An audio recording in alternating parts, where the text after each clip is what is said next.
আমাদের চলে গেছে প্রিন্স রাশেদ সহ সম্মানিত নেতৃবৃন্দ, সাংবাদিক বন্ধুরা, আসসালামু আলাইকুম।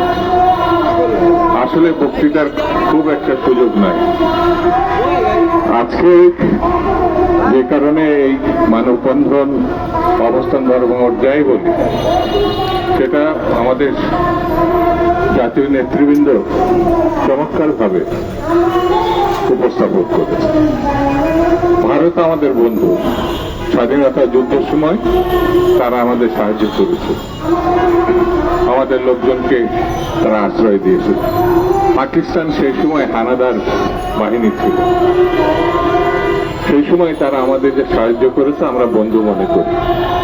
কিন্তু সেই ভারত একজন খুনিকে, একজন অর্থলোপাটকারীকে, ফ্যাসিবাদের কিরিনেটকে কোন রকম কাগজপত্র ছাড়াই এইভাবে আশ্রয় দিবে, এটা আমরা প্রত্যাশা করি।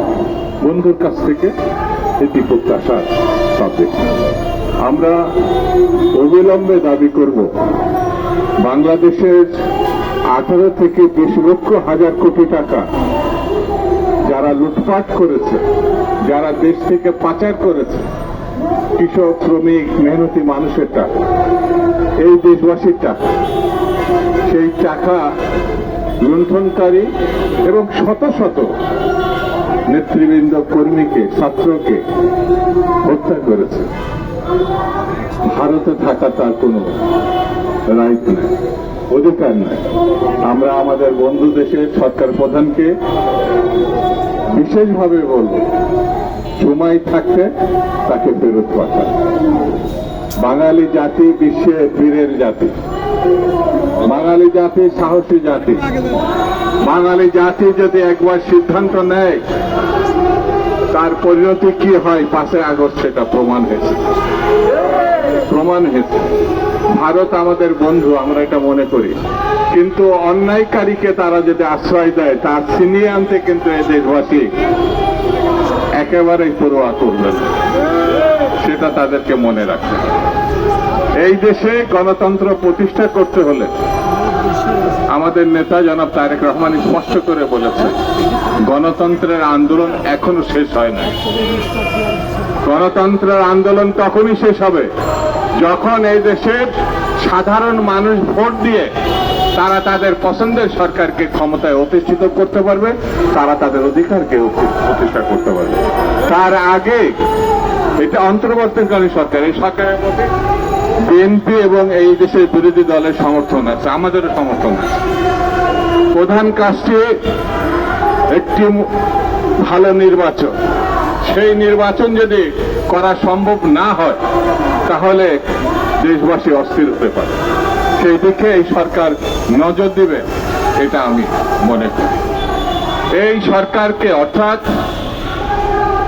কেয়ারটেকার সরকারকে আমি বলবো, 1 মাসের শহীদদের জন্য যে টাকা দিয়েছেন, সেই জন্য আমি তাদেরকে সাহায্য করার জন্য, চিকিৎসার জন্য, তাদের পরিবারকে যে অনুদান দিয়েছে, আমি আপনাদের ধন্যবাদ জানাই। এটা ভালো কাজ হয়েছে, আরো ভালো কাজ হবে। যারা গত দীর্ঘ 16টি বছর সংগ্রাম করেছে, শহীদ হয়েছে, ক্ষতিগ্রস্ত হয়েছে, এইসব শহীদদের প্রতিও দেশবাসী মনে করে সরকারের সুদৃষ্টি থাকা উচিত, তাদেরকে অনুদান দেওয়া উচিত। তাহলে বুঝবো যে গণতন্ত্রের সপক্ষে আপনারা কাজ করছেন, গণতন্ত্রের শহীদদের প্রতি আপনাদের শ্রদ্ধা আছে। যারা এই যে গত 1 মাস আগে, 1.5 মাস আগে যেসব ছাত্র জনতা নির্বিচারে জীবনকে উৎসর্গ করে দিয়েছে, তাদের প্রতি যে শ্রদ্ধা, ভালোবাসা, মায়া, মমতা, এটা আপনাদের যেমন আছে, আমাদেরও তেমন আছে। আমরা আল্লাহর দরবারে তার রুহের মাগফিরাত কামনা করি। বন্ধুরা, যতদিন এই দেশে গণতন্ত্র প্রতিষ্ঠা না হবে, 71 সালে এই জাতি যুদ্ধ করেছিল গণতন্ত্রের জন্য, 71 সালে রক্ত দিয়েছে স্বাধীনতার জন্য, অধিকারের জন্য, সেটি বারবার আমরা হারিয়েছি।